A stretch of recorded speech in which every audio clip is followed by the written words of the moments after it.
and gentlemen. Can I please have your attention? Can you dig it?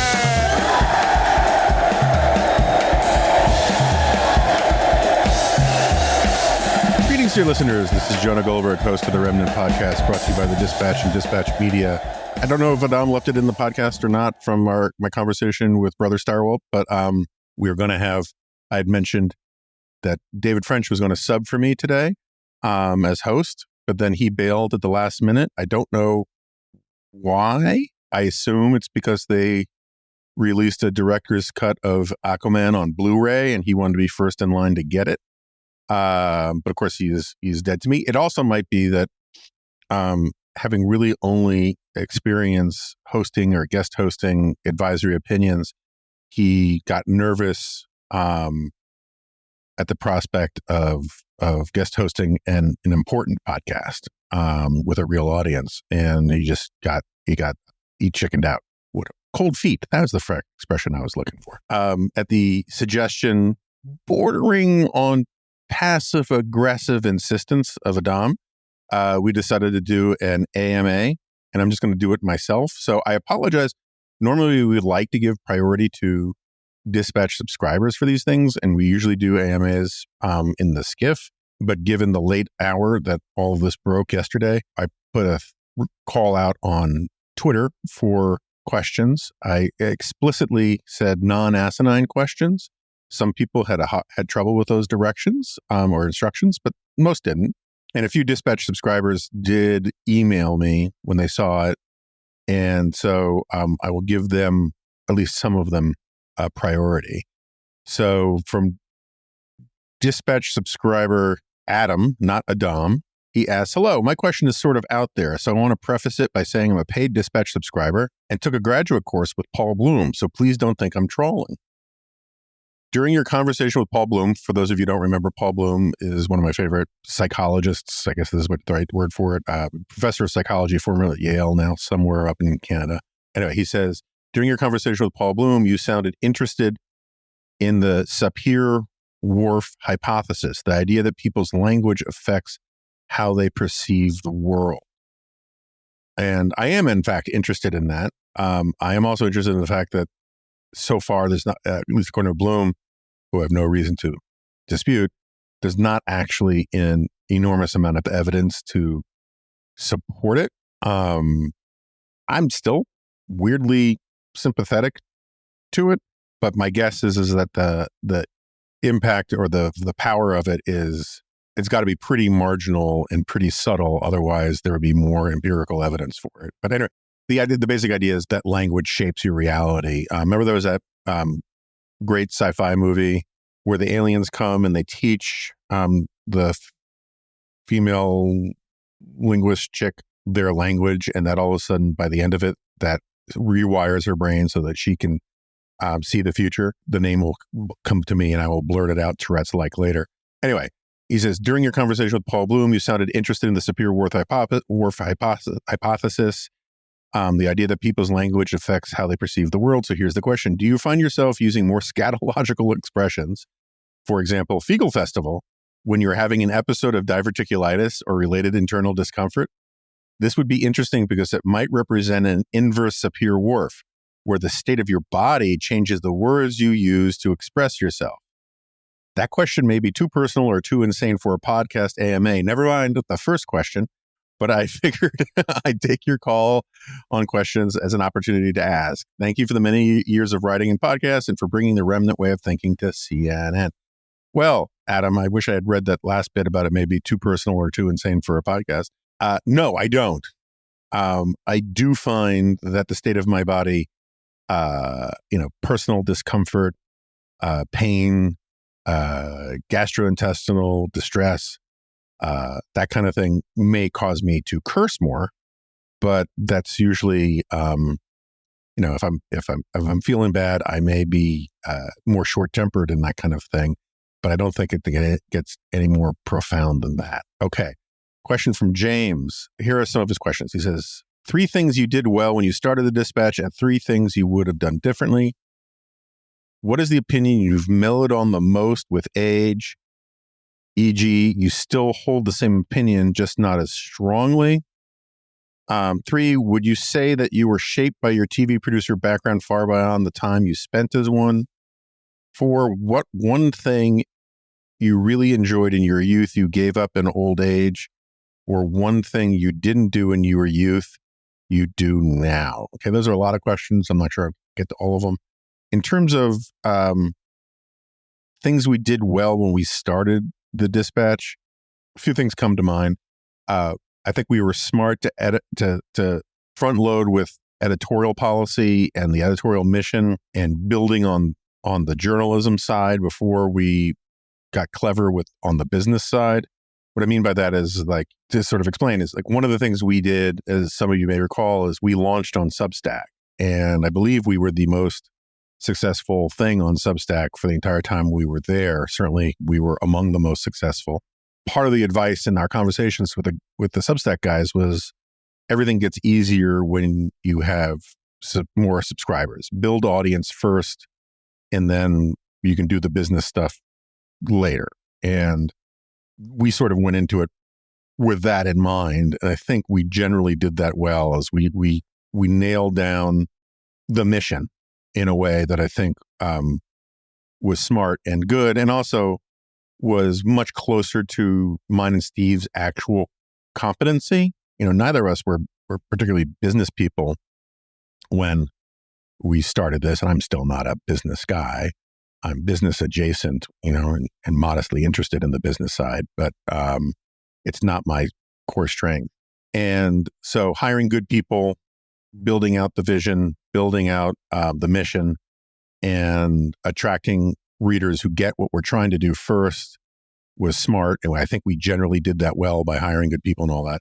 In terms of stuff that I think I wish we had done differently, you know, there's this inherent tension between the newsletter model and the web model. You know, like web magazine, people show up at a website and they read the stuff that's on a website versus stuff shows up in your email and you read that, you never go to a website.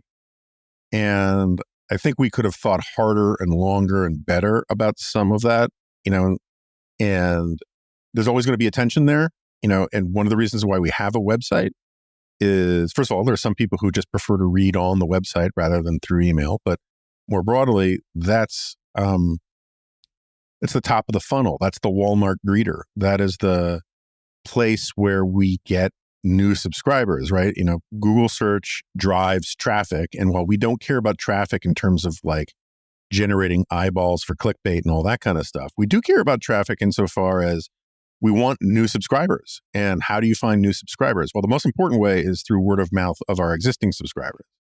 But it's also from people coming to the site and kicking the tires and seeing, oh, this looks interesting, and reading stuff. And I think that we could have had a better and more consistent approach to that from the beginning.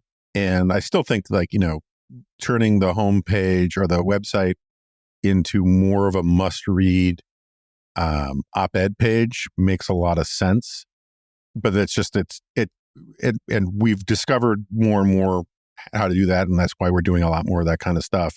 I also think we should have thought harder and longer about just simply buying some talented people in the early days of Substack, you know, to do newsletters. I think a lot of people who have their own Substack newsletters are making a mistake not begging to join the Dispatch, because we can provide them, we can amplify their reach, and also in all sorts of ways. But the really successful Substacks, they like being one-man bands, and the less than successful ones we're not really interested in bringing on board. But I think there was this moment earlier on when we were launching where we could have brought in some very popular writers that are philosophically aligned. There are a couple people that we could have hired in the beginning that we didn't, for one reason or another, not for any profound reason. It was like we had long conversations and the feelings were mutual or whatever, but like I'm not going to name names, but there are people I wish we had hired earlier or hired at all, you know, when the iron was hot. And, you know, I mean, there are other things that are sort of inherent tensions in the Dispatch model between like the slow news approach and also being and providing compelling content that drives subscriptions. And, we're picking up tempo during the election because during elections, interest in up-tempo news is natural, and we want to ride that wave as best we can. But there's still that tension there that we have not sufficiently resolved. And but we're working on it. Anyway, a lot of that is inside baseball. I'm not sure how interesting it is to people. What is the opinion I've mellowed the most on with age? I can answer that a bunch of different ways, and I don't know about the most, right? Because most is, it depends on the mood and the circumstances and, whatever. But I'd say one of them is that I would say I basically care very little about the gay stuff, right? I mean, I still think on paper it would have been better to find some other word than marriage for same-sex marriage. But I also just don't think at this point any objections I could come up to at a cerebral level or a theological level or an intellectual level outweigh just sort of the reliance interest of people and the compelling arguments that for matters of social peace and injustice and all that things worked out better than my druthers, And I just can't get particularly worked up about a lot of that stuff. Whether that means I've mellowed or changed my mind, it's probably a mixture of both. That doesn't extend necessarily to the transgender stuff. In fact, it does not extend to the transgender stuff. I have gay friends who have similar issues to my own about everything to the right, as some say, that everything to the right of the L and the G and LGBTQI, blah, blah, blah, blah, blah, is, let's just say, is more deserving of skepticism. I kind of subscribe to some of that, but I would say that's an area where I've certainly mellowed. Another place, and this is a little esoteric, is that I don't, and I've talked about this a bunch, right? This is not some surprising revelation. I don't think ideas matter I think ideas matter enormously. I don't think they matter as much or as in the same way as I used to. I used to think that they were sort of magical, that if you found some politician expressing sympathy with some crazy intellectual, that was really telling, and that you can make really strong inferences from their supposed intellectual affinity for some idea or some philosopher or some, intellectual of whatever kind. And I just don't think it works like that as much as I used to. I think that intellectual history is interesting and important, and I just find it compelling. And even if it's a very strange thing, normally the tendency among journalists and intellectuals and writers or whatever is to exaggerate the importance of the things they're interested in. Like every historian of Central America thinks that the role of Central America is vast in world affairs is vastly more important than it is. And you can find this in sort of in almost every field. In some places it reaches the point of caricature with the world of anti-racism and DEI stuff. A lot of those kinds of intellectuals and grifters and activists or whatever think everything can be explained by race, and race is the central, is the Rosetta Stone of everything in society. And I just think it's nonsense. I think it's important. I think in some places it's very important, and in other aspects of our history and our culture, it's not important at all. But there's a tendency among people to think that the thing that they're the expert on is super important everywhere, and more important than everyone else realizes. And I'm not saying I'm an expert on intellectual history, but I like intellectual history and I think about it a lot. And the more I think about it, the less important I think it is than I used to. I used to think you could do this sort of connect the dots thing just using ideas.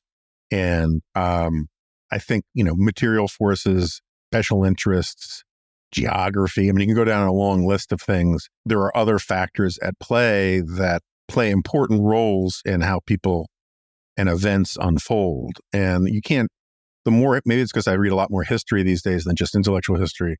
The amount of accident, error, contingency, happenstance, coincidence, all that kind of stuff that explains the course of huge events is just, it's staggering. And the idea that somehow, no, there's this inexorable pull of purely the Platonic realm of ideas that shapes history, I just think is wrong. And that often the ideas are lagging indicators of more concrete forces, right? That the ideas become sort of the wrapping paper, the sizzle, the ad campaign for more realpolitik kind of things.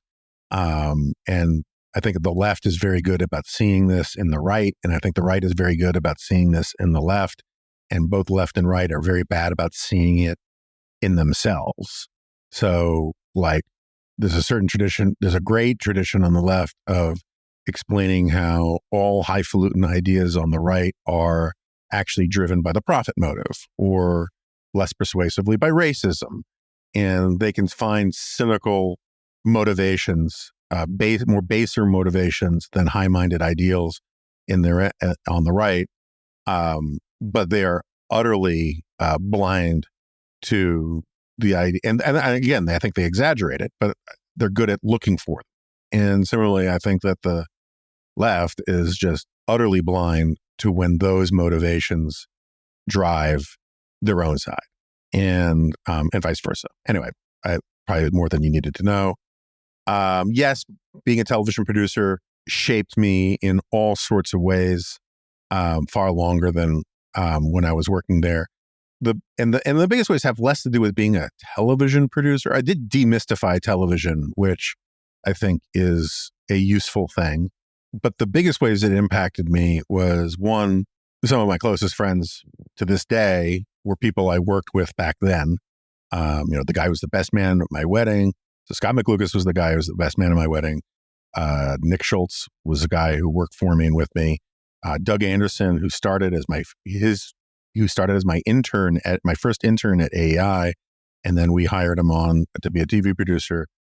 Those three guys are still among my closest friends in the world. I text, on our group text 10 times a day with them. And it was just a really special bunch. Oh, and Ron Bailey, who I've mentioned here before, is a science correspondent for Reason, was my boss for a long time, and then my colleague. Is still one of my closest friends. And so that's been a huge, that's friends matter more than a lot of things. And so that's been a big thing. And they're excellent friends to have in terms of, but sort of intellectually and also just sort of for fun.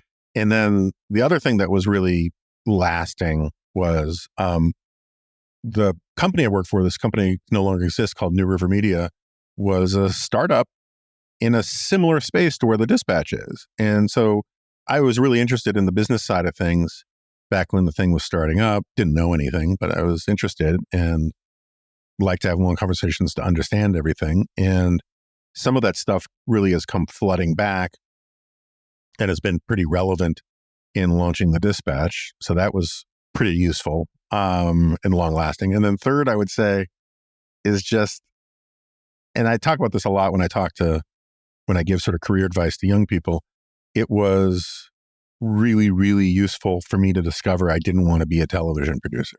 When I started doing it, I really enjoyed it. And then as the learning curve leveled off, I realized that I didn't like writing for TV and I wasn't particularly good at it. I wasn't terrible, but I just wasn't good at it. It didn't feel natural to me.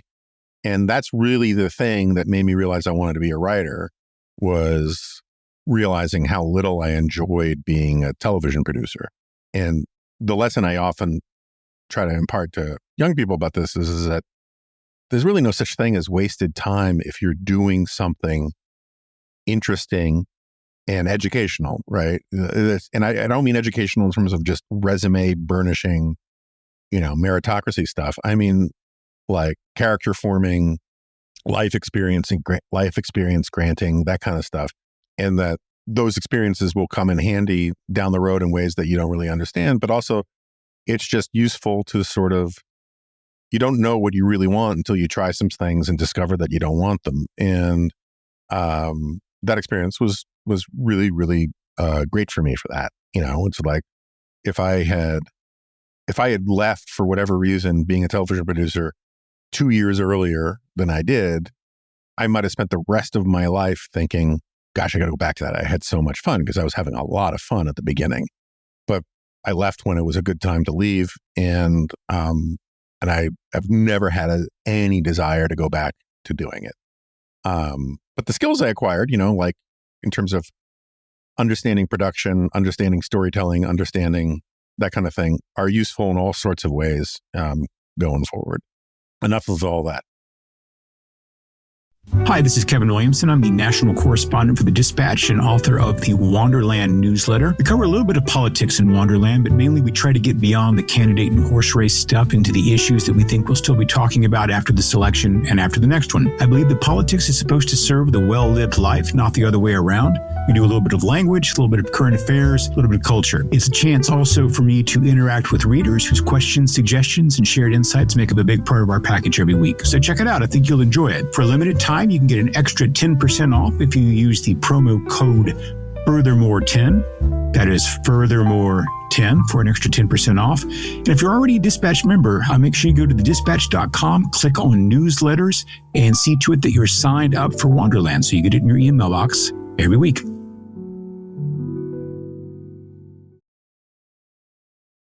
All right. Luther Ray Abel. I will use people's real names from Twitter if they post it in public on Twitter. Otherwise, I will not reveal their names because I won't necessarily know them. Luther Ray Abel, young writer over at NR, asks, opinion on wild-caught versus farmed fish. An Alaskan I know is adamant that wild is the only acceptable answer. Well, I don't think my wife can hear me. So when Luther says wild-caught or farmed fish, and then Alaskan, I'm a little skeptical insofar as I think what he really means here is salmon, because in all my visits to Alaska, the controversy is only about farmed salmon. I know there are plenty of other kinds of farmed fish, but farmed salmon is the controversial one. And my wife subscribes to the view that wild caught is the only good salmon. I tend to agree. The fact that they have to put, at least this is my understanding, maybe they've improved the techniques, but for a long time, in order to make farmed salmon look like salmon, have that pink coloring, they would have to add food dye to it because the diet of the farm salmon doesn't lend itself to the proper coloring of the fish. And that said, I am very much for fish farming. I think that one of the problems that we have with our oceans and overfishing is that we have not been able to successfully replicate the process that we did with other livestock, right? I mean, cattle, we basically created a species and put it, on land, put it inside, fenced in areas, and we don't eat a lot of stuff that we hunt anymore. When I was working on my big Anwar piece for National Review 25 years ago, 20 years ago, whatever, I spent forever trying to figure out what the difference between caribou and reindeer were. And basically, reindeer are fenced in caribou. Someone's going to yell at me about that, but that's sort of the gist of it. And, domestication of animals is one of the hallmarks of human progress. And it's just very difficult to do with fish, particularly large ocean-going fish. And so we end up screwing up the marine ecosystem, but with, particularly the Chinese, but, with these gill nets and trawlers and all that kind of stuff. And so perfecting fish farming, as long as it's ecologically, sustainable, I think would be good for the oceans and good for humanity. It's just hard. Making artificial diamonds is hard too, and we figured that out. So, keep working at it. Meanwhile, very few of you have ever had wild caught shrimp. I'm sure some of you have. Obviously, I have. But, most of the shrimp we eat is farmed and from Asia. And I shouldn't say, it's maybe not that rare, but the Forrest Gump stuff, like oysters too, most of these things are farmed, and there's nothing wrong with that. And I don't think that there's any taste problems with it. It's a fun fact. when I was on a fishing trip with my late father-in-law, the way he would catch wild shrimp off Prince William Sound was he would take cans of cat food and poke holes in the top with like a knife or a screwdriver, but otherwise leave the lid on, put them in a bucket, drop the bucket to the bottom of the ocean. We go on with the fishing trip, and then we come back and find the bucket with shrimp in it and the cans of cat food completely empty, because the shrimpers would stick their snouts in the little cut holes in the cat food can and eat the cat food. And then he had this ingenious way of deveining. Talk about a fecal festival. The shrimp, he would take the shrimp, put them in fresh water, and like after X number of hours, their systems would be flushed of the digested cat food, as it were. Related question from a reader, from a Twitter follower: grizzly bear versus polar bear, who wins? Now, the only reason I'm reading this one is that I've actually spent way too much time thinking and arguing about this. There have been, my understanding is there are studies that well, let me put it this way. I, for a long time, took the view that polar bears would win. I think they're meaner, they're tougher, they're bigger killers, but there's been some investigation of this. Apparently, I did some Google foo a while back, and apparently in most encounters between grizzlies and polar bears, most deadly encounters, the grizzly bear wins. Not all, but most. And which I think is interesting. I'm not sure why, or at least I don't remember why. I would have just thought polar bears, but apparently not. But both, just to be clear, will eat your face. From longtime Twitter follower, Cam Fung as Chin Ho. For those of you who don't know that reference, Cam Fung as Chin Ho. Hawaii 5-0 in the opening credits would have, list who's in the show, whatever. And every week they would list, and Cam Fung as Chin Ho. And I understand this is colonialist, Occidental, Western ignorance speaking here, but for many of us, there was a time, talk about issues I've mellowed on, but for many of us, there was a time where this was a very funny line, why'd they bother changing his name? And it's sort of like the chick from the TV show Benson, who played, I think her name was Gretchen. Anyway, she had a Swedish name in the show, and she was played, and she had a Swedish name in real life, and it was another one of these why'd they bother changing names? But anyway, good times. All right. Honest question from a guy that's read you for 20 years. What makes RFK an illegitimate brainworm guy? Yeah, he stretches the truth, but relative to Obama, Harris, Clinton, Biden, and many others, his truth stretching is pretty on par, if not less than these characters. Why does RFK seem to get put in his own crazy category with you? I would flip it around, honestly. I don't get why people think he's a normal person. I mean, I really don't. And it's what I find particularly funny and weird is, and it's a perfectly fine question, but whatever is particularly funny and weird is that I didn't like RFK 20 years ago when he was a darling of the left, when, he was getting fawning treatment by the New York Times, where he was an environmental crusader. Go search for Jonathan Adler, or Jon Adler, and National Review and RFK Jr. And, we were running pieces about what a lying piece of crap, dangerous dude RFK was long before he found this new popularity on the sort of anti-establishment right. And he's a shyster, environmental lawyer, trial lawyer guy. I think he's literally responsible for people dying in terms of his anti-vaccine stuff. And I mean pre-COVID. I'm talking about like measles stuff. And he lies about it. And he claims to be on the side of science, right? I mean, so you can say Obama, Harris, Clinton, Biden, blah, blah, blah, blah, blah, which I think these are tells from this guy that he's from the right, because he doesn't include Trump in here as one of the clear liars, right? RFK claims to be, this practitioner of serious science and public health and all this stuff. and he lies about it. He has access to it, he looks at it, and he lies about it, and he's gotten people killed for it.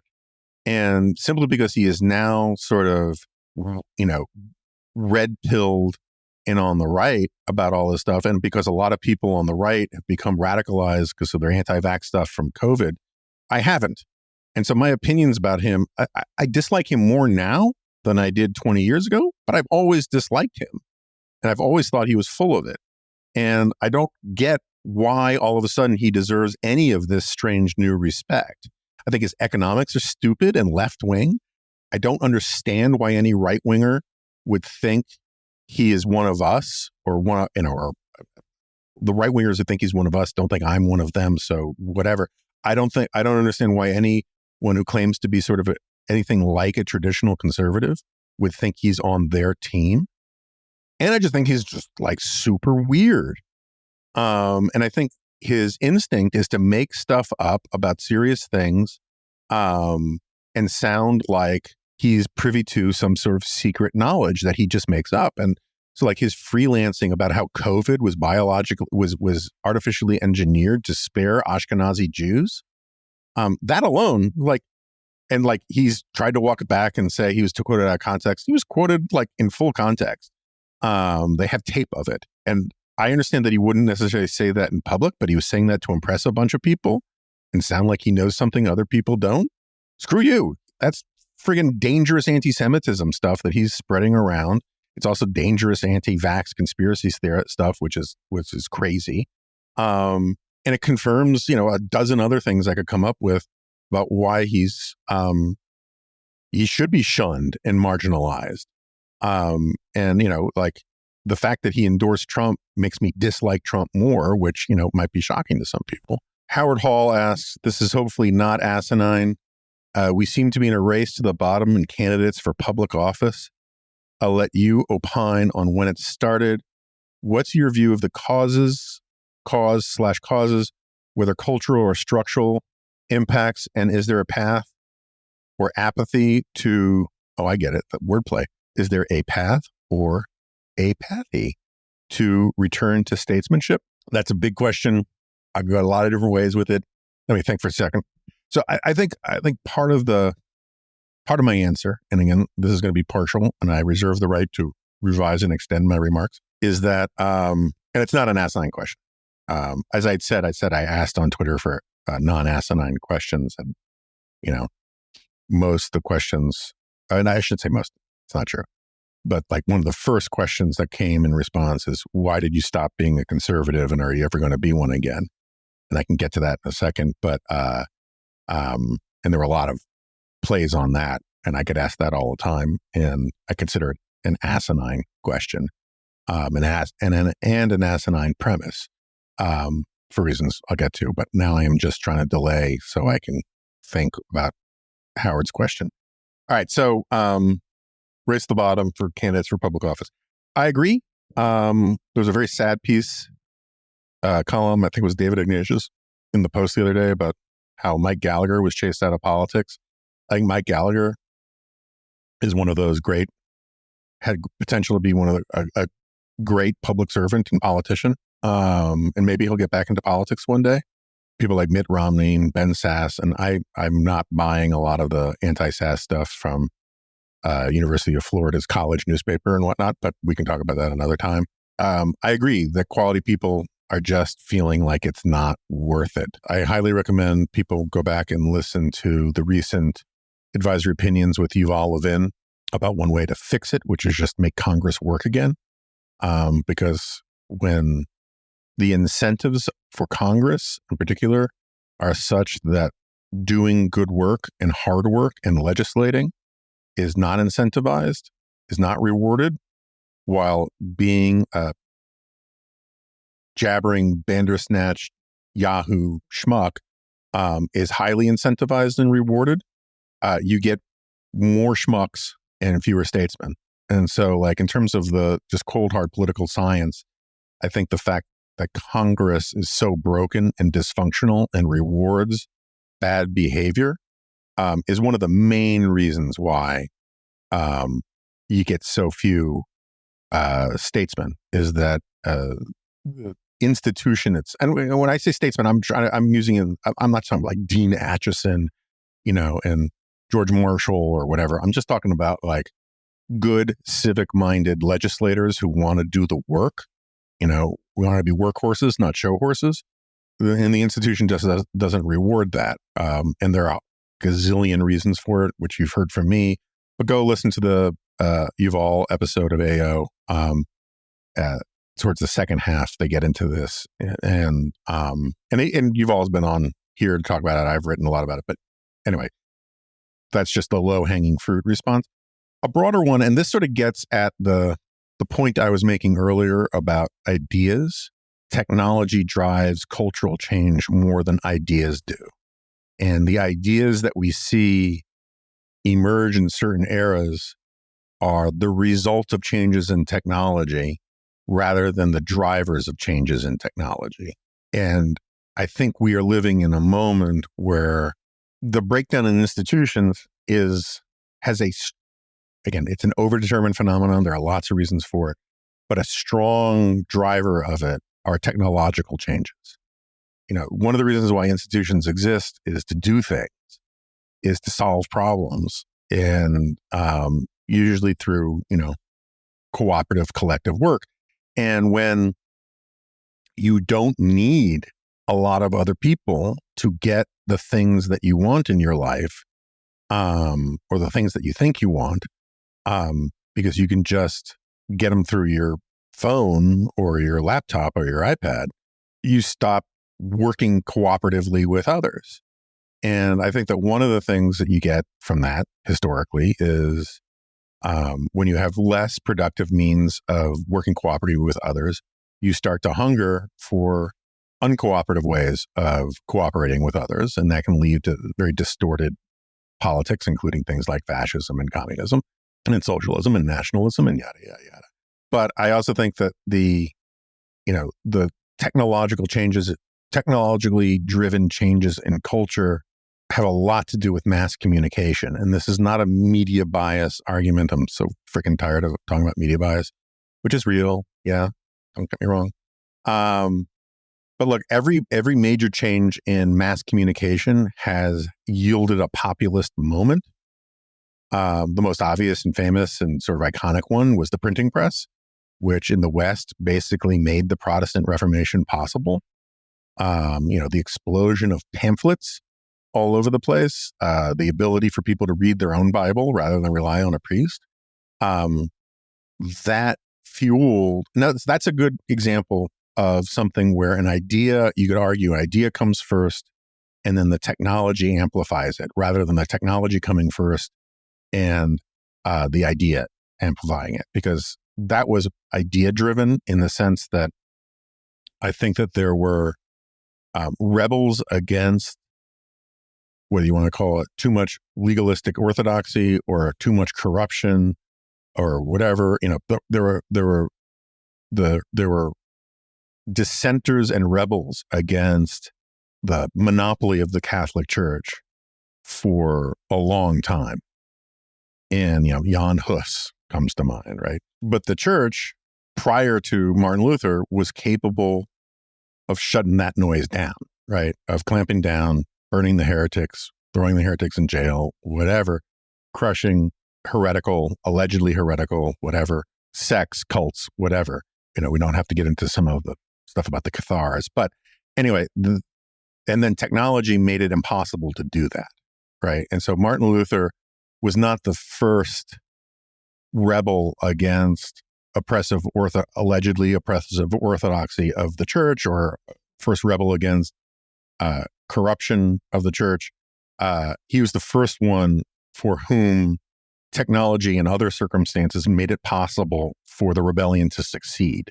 Anyway, the printing press yields massive populist upheavals across Europe. And then culture calms down, societies work out compromises. Eventually, you get things like freedom of conscience and liberalism as a result of, the futility of making matters of conscience trying to settle matters of conscience with the sword.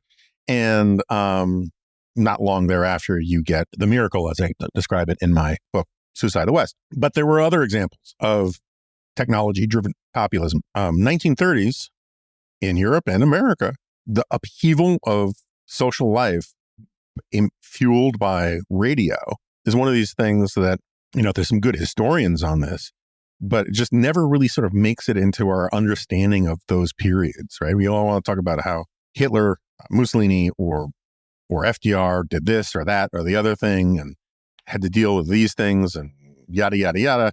And we never really sort of understand how much of a factor mass communication played in all of that. The people who look nostalgically back on the 1930s in America because the New Deal was supposedly a smashing success. It was not a smashing success. They overlooked the fact that it was like full of just obscene political violence and all sorts of other things, right? And like figures like Father Coughlin could drive huge populist unrest because he had the radio. Without the radio, he would have been an obscure figure who had very little reach beyond the amount of people he could squeeze into the Church of the Little Flower in Michigan. So, and then, in the 1960s, a lot of the mass protests, we tend not to call it populism in the 1960s because, when the left drives protest movements, we tend to think of them as, it gets described by elite commentators and historians and whatnot as, righteous protest. But, television, the images of millions of people swarming into cities, including images of riots, were infectious. And anyway, I go on about this. I keep forgetting to answer the actual question. So my point is that I think we are in a new and different form of the chapter of that story. And the ability of people to find their own, I don't know what the right term is, affinity group, to find their own niche in the informational ecosystem where they can ratify and confirm everything that they already believe or everything that they want to believe is true, yields a politics that is not conducive towards, for want of a better term, statesmanship. Because the whole point of statesmanship is finding approaches that are a kind of societal compromise, right? Finding approaches that seem reasonable and that appeal to the citizenry's desire to get along with their fellow citizens and compromise and find solutions that may not check every box of their personal desires, but that they can be persuaded are in the best interest for the largest number of people and for the long-term multi-generational interests of the country. I think our media technological climate is such that we don't want to believe in those sorts of solutions to any problems. And this ecosystem with, social media influencers and YouTubers and podcasters and, and niche cable shows and 1,000 other things, right? Which are all narrowcasting rather than broadcasting. Everyone can find the people to say everything's a con, everything's a ripoff, you're being screwed. And because we've conflated entertainment and politics to the point where a lot of people truly cannot tell the difference between the two, there's less of a market for statesmanship. There's less of a market for, when I mean market, I mean a political market, as much as I mean anything else, but like there's less demand for it than is sufficient to produce it, particularly when you have institutional forces running the other way. I'm one of these people who tends to believe we're good at adapting and being resilient to the kind of problems that technology throws at us. The problem I just think we have today is that the technology, the rate of change is so fast that it makes it very, very difficult to come back at it. When everybody's got a supercomputer in their hand that is just feeding them stuff that says they're right about everything and that their emotional responses are more important than their intellectual deliberation, it is very difficult to create institutions and structures that can overpower that.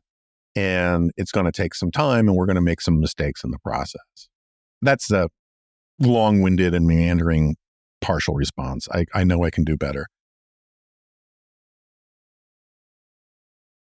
I'm going to do two questions here. The first one, I didn't write down the name. I just cut and pasted a bunch of things from Twitter. The first question, hi, Jonah. Here's a question, complete good faith. Can you discuss weighing the difference between the damage Trump does to traditional conservatism versus the damage a hard left administration can do to the country? And then a second question from a guy named Bruce Marmont. Rank punditry request. What conclusions might Harris draw if she wins the election, but as many votes were cast for Republican members of Congress as she won for president? Impact of never Trumpers who voted for her, but for Republicans down ballot. I'm going to try to do both of these together. I can weigh the differences. I can talk to you about weighing the differences between the damage Trump does versus the damage that Harris does. I can't give you a granular, precise readout of what the weights are in terms of what the scale finds. But I've been pretty clear about this. I think that a Trump victory is much worse for conservatism than a Harris victory is for conservatism.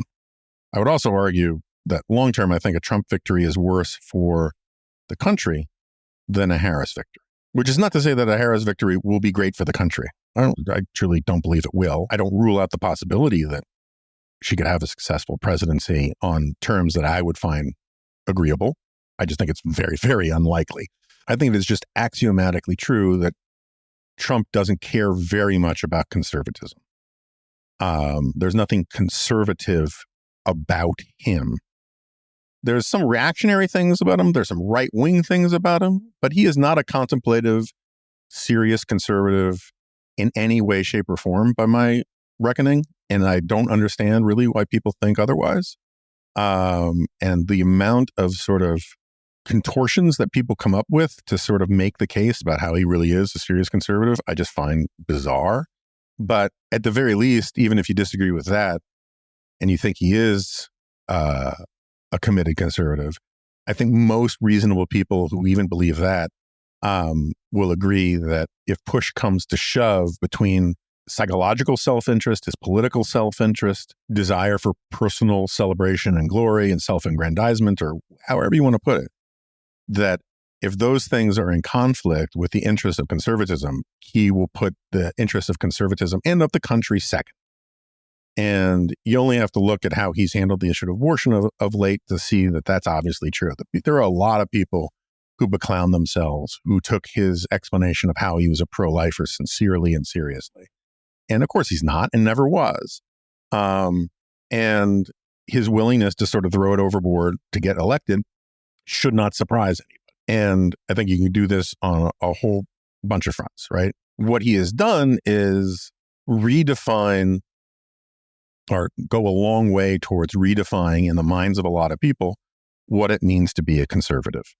And it's got flavors of this nationalism BS. It's got flavors of owning the libs. It's got lots of aspects of statism, right? I mean, there was a great piece in the Washington Post the other day explaining, doing a TikTok on how Trump and Betsy DeVos, butted heads towards the end of the administration. Full disclosure, my wife worked on Betsy DeVos's last book, and I like Betsy DeVos. I wish she hadn't said recently that she would work in the next Trump administration, but I don't think the reason she said it was because she's a crazy Trumper. I think, she actually wants to do good and makes a calculation that I would not make, but whatever. But like when Betsy DeVos tried to explain to Trump that they couldn't ban the 1619 project in schools because the federal government doesn't have the power to run and should not have the power to run the curricula of every school in the country because education is a local and state issue and that we don't have a federal curriculum. Trump didn't like to hear that. Trump was offended by that. And Trump started to, put the wheels in motion to set education policy from Washington. I guarantee you, like the arguments you'd hear on Fox News and from all the apologists is, oh, this is great because we're going to restore America and we're going to have patriotic, the 1776 project, which is going to be all about teaching patriotism in schools and blah, blah, blah, blah, blah. And when I criticize that stuff, people say, oh, you're not a conservative anymore. And it's like, wait a second. conservatives were against federalizing education policy up until like 15 minutes ago. But we now have, I just bring this up as an example of the way in which Republicans, right-wingers, whatever, redefine what it means to be conservative on the fly to fit Donald Trump, and then look at people who don't go along as if they've moved leftward, when in reality, what's happened is they've moved in a more statist direction. And statism, you can't be against statism only when it's the left's statism. Either you're against statism or you're not. And if you're only against it when it's the left doing it, then okay, then you're anti-left, but you're not anti-state, right? And this is one of the great schisms within conservatism from the beginning. Irving Kristol used to make this point, is that, basically there were two kinds of conservatives. There were those who were anti-left and those who were anti-state. I would throw in a third who says that there are conservatives who are both. But regardless, like, Trump wants to turn conservatism into Trumpism, which is much more statist in economics, in culture, down the board. And it's also, much more of a cult of personality thing. I think that is corrupting and destroying of conservatism. And in the long run, I think that's worse for America than electing an incompetent left-wing politician like Kamala Harris, because America can survive and like this idea, like, just because she's left-wing doesn't mean she's super competent. I don't know anybody who thinks that she's super competent. There are a lot of people who want to conflate these things, that think that ideology alone is enough to destroy America. No, you have to be actually capable of executing. And that gets me to the other question about, like, voting. What if the Republicans take control of the House and the Senate? I think there's a very principled argument to make. And I think that, it would behoove some people, like some of our friends in the sort of bulwark, quadrant of anti-Trumpism, to make this point more strongly, that if you're going to vote for Harris, you should also vote for Republicans for Senate and the House, unless they're complete dipwads, right? I mean, like, you should not reward people who are unqualified for the job if you don't have to, right? And so, I mean, there's some, like, I would never vote. I'm very sympathetic to the idea of leaving the top line blank and then voting for Republicans down ticket. Again, it doesn't really matter in Washington, D.C., but like, if I lived in Ohio, I could see voting for Ohio is probably a bad choice here. Like, I live in Montana. I could see voting for Harris or leaving it blank or writing in Mitch Daniels or whatever, and then voting for the Republican running against Tester. I don't know a lot about that guy. Maybe he's more MAGA than I realize, and that sucks or whatever, but you get my point. Because my point is that if you think Harris is going to win, or if you're voting to stop Trump, but you don't like Harris, then voting for Republicans down ticket is a check on Harris. Because there's very little Harris could possibly do with a Republican-controlled House and Senate, or even just if the Republicans controlled one of those branches. And so if you believe that she's a committed left-winger, and if she had free reign, she would do terrible things to this country, voting for her to stop Trump, but then voting for Republicans to stop her, seems to me perfectly rational. And sort of the ideal circumstance. I very much want gridlock on, it's not my top choice. My top choice is to have a political class that does all the things I think this country needs to be done, right? Deal with the debt and deficits, help Ukraine, stand behind Israel in every way that we can and that is reasonable, get rid of, the tariffs, take China seriously. So maybe you keep some of the tariffs on Chinese stuff. We can talk about that. My whole list, I have a whole policy agenda I'm happy to share with you. I'm not going to get my way. And I don't think there's anything illegitimate or wrong for thinking, if you think that everything that is, all the things that could happen are going to make things worse. So therefore, voting and hoping for gridlock, there's nothing wrong with that. This is one of these points that I've heard Yuval make a zillion times, is that, he's included in a lot of these roundtables and commissions and committees and working groups about how to fix Congress. And one of the things that the left thinks that the problem with Congress is it doesn't pass more sweeping legislation. We need New Deal type legislation. We need new Medicare and Medicaid type legislation. I think it's just total garbage. I'm entirely with Yuval on this, in that what we need to do to fix Congress is to fix Congress. And it is not to come up with new ways of efficiently passing massive legislation, regardless of how it was crafted and who crafted it. It's to get Congress to take its job seriously, to have regular order, to have committee hearings, to have a process of discovery and buy-in and compromise, to make Congress do politics the right way again. It is not, the problem with Congress isn't that it keeps us from having a Green New Deal. The problem with Congress is it doesn't know how to do its job. So if we can fix that, that would be great. How did I get on that? I don't know. But anyway, the point is, voting as a way to prevent more sweeping bad change, fine by me. It's the least bad of possible options. And so I don't think Harris, we talked about this a little bit with Chris the other day. I think it's good that Harris isn't promising to do a lot of left-wing things, because it's going to make it harder to do a lot of left-wing things once she gets elected.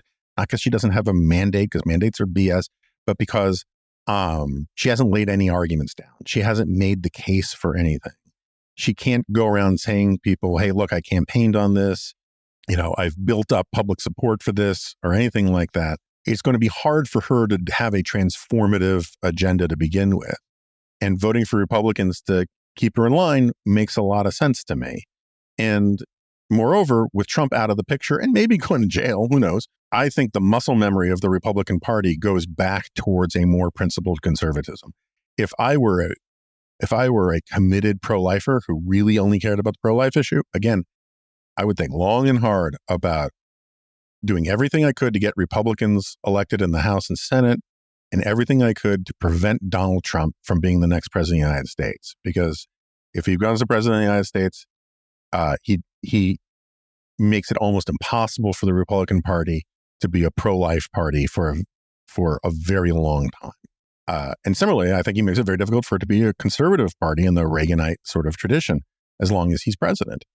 If he's not president and conservatives are in opposition, you then have a party that knows how to coalesce around a certain set of ideas, certain kinds of rhetoric, in a way that can rebuild conservatism from within. And as someone who cares more about the long horizon than the next election, I just don't know how to say this in a new and not an interesting way, but I'll just repeat myself. I think that long term, this country is in real trouble without conservatism, right? Without, and when I say conservatism, I don't necessarily mean all in one party, right? There is a conservatism to center-left liberalism, to neoliberalism, about understanding that you cannot get too far outside the lanes of market economics, that you have to live within, certain constraints.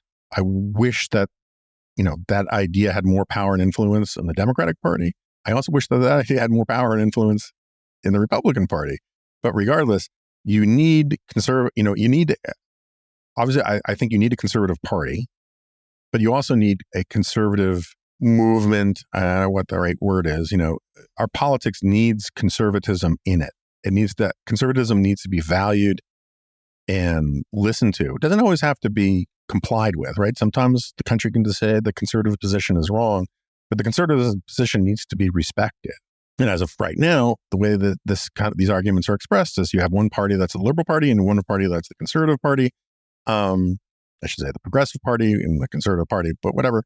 If you delegitimize sort of standard Calvin Coolidge, Ronald Reagan conservatism, Abraham Lincoln conservatism, if that goes out the window, right? If this idea of extolling, of holding the Constitution, that the Constitution should be a real limit on what the government can get away with. If you get rid of that, right? And that's a very conservative argument, right? Whether it's text history and tradition, or if it's just, this idea that there are rules and that someone has to make the argument for following the rules, even when they're inconvenient to your side. If you just want to call that conservatism, if that becomes delegitimized, And both parties are run by the ethos that says whatever we can get away with should be we should do. Then this country's kind of doomed, right? If it's a choice between a right-wing statist party and a left-wing statist party, this country is doomed.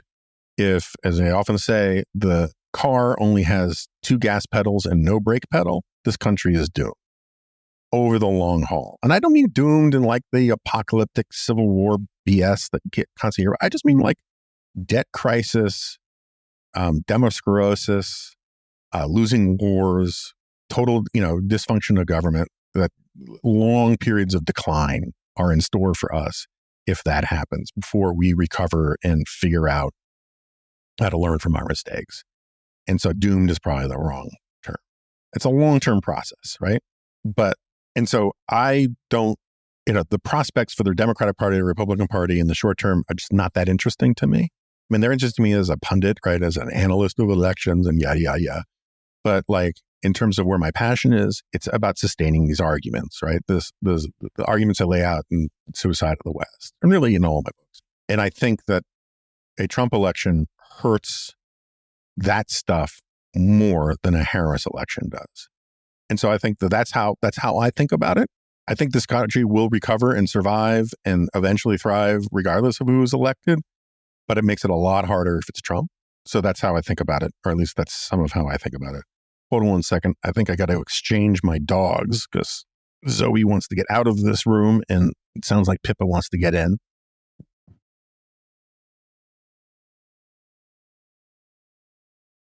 Commodore Matt Decker on Twitter.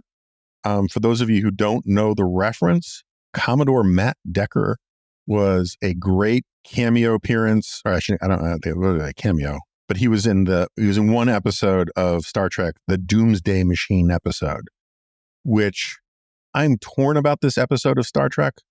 On the one hand, I thought the technology of it, or the special effects of it, were so unbelievably bad.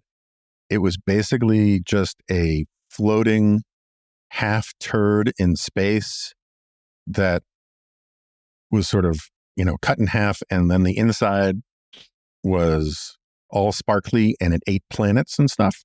And it was just a free roaming doomsday device running around the universe. Really, I don't think it was well written, but the guy who played Matt Decker, I thought was a brilliant actor.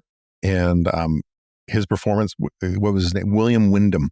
Anyway, I've always been very torn about that episode because I like the backstory stuff where you see like other commanders and other captains getting into fights with Kirk about like procedure. I've always liked that stuff. Not quite as good as Abraham Lincoln when he appeared on Star Trek, and is one of the first things he said to Lieutenant Uhuru was, "What a charming negress," which was pretty edgy at the time. Anyway, Commodore Matt Decker, like a lot of other people, asks, could you give a review of the Sprinter RV experience? Would be interesting and useful. Wife and I are considering one. So I'm going to do a van life explainer thing at more length down the road. But I'll just close on this by saying it's really great if you're the kind of person for whom it would be really great. And that's not a dodge. I just mean that's not necessarily right for everybody. I like it. I think my wife likes it more, but I do sincerely like it. I think it's fun. It's interesting. We are also like crazy driving people. We like driving. I like looking at the country and pointing things out and saying, oh, this is interesting. This isn't blah, blah, blah, blah, blah. I find, looking for Trump signs in Wisconsin or pretty much everywhere interesting. Just I do. And like, where are they? What kind of towns are they in? All that kind of stuff. I will say, I commented last week that there were surprisingly few Trump signs driving cross country compared to previous times I've done it. And I've done it in every election cycle. Less true in Wisconsin. There are a lot of Trump signs in Wisconsin. Still, I don't think as many as you would see in 2020 or even 2016, but there's not wanting for it. And that makes sense because it's a swing state. It doesn't explain why there were so few in Pennsylvania, particularly the parts I was driving through, but be that as may. We like driving. We like going cross country and spending time in weird places and all that kind of stuff. We like traveling with our dogs. It's a little sad in that Zoe and Pippa are getting to an age where this amount of change bothers them. Like younger Zoe would have loved this so much, too much, right? Because when we drove her cross country when she was younger, she would disappear into the woods for a half hour, and sort of like Andrew Jackson going into the woods and coming out with a necklace of Indian ears. Zoe would come back, like Predator waving around the spine of some vermin. And she's just mellowed. She's old and she's lumpy, and she doesn't like the unevenness of a van compared to like driving in the backseat of a car. Anyway, but we like traveling with our dogs. We like being with our dogs. We like taking our dogs on. Like we think hiking without dogs is kind of a waste of time. So there's part of that is just sort of the lifestyle stuff of driving, regardless of its RV stuff. And then on the RV front, it's very similar to having a land boat. And what I mean by that is like you have to batten down everything. So it's partly conducive for a personality type, which I am not, of someone who just sort of gets sort of, what is it called? ASMR. It's just sort of visceral satisfaction from being the kind of person who just puts away things properly. You need to put things away properly if you have a van. You have to be one of those people who's comfortable doing it, who's good at doing it, because you'll pay a price if you don't, because otherwise things will just fly around, right? We have basically an emergency bathroom in this van, which is to say we don't have a bathroom. It's a toilet for like true gastrointestinal distress kind of situation.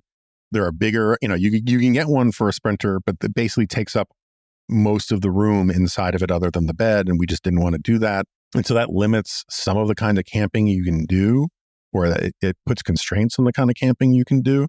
So one way to think about it is like, think about camping as if you were taking a tent in the car, but instead of having to set up a tent, the tent is inside the car. Unfortunately, there's a whole massive multi-billion-dollar economy built around that kind of camping, and so it's possible to do. And anyway, I have other insights for you, but the thing I'll leave you with is I highly recommend renting an RV first. Go doing like a 2-week trip. And, we are not sticklers about this. We camp places we want to camp, and then we drive to nice places and we stay in hotels that take dogs. We're cooling our jets for a few days here in Door County, and we did a Airbnb kind of thing. I make no apologies for it. It's just like, it's a vacation. You shouldn't let your things own you. If you're not at all interested in camping and all that kind of stuff, I don't know why you would get a Sprinter. And the way to find out is try it.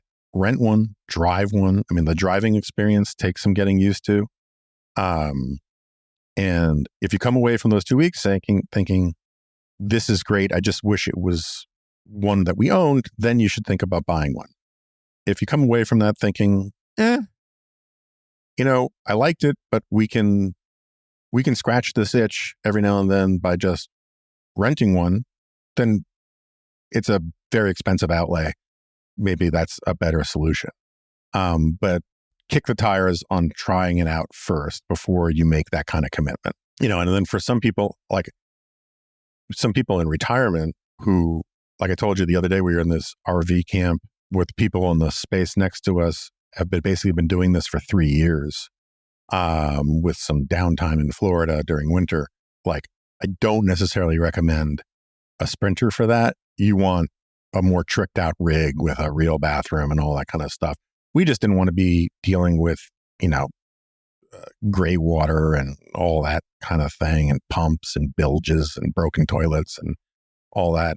But if you really want to live on the road, I'm not sure the Sprinter is the thing that you want. If you want to go on adventures, it's great. And it really is. It's a great vehicle. As much as I hate pumping diesel. Anyway, that's it. I'm sorry I didn't get to more questions. I have no idea how long have I gone. I've gone way too long. Adam, you are free to edit this down as you see fit. And thanks for indulging me, and I'll talk to you next time.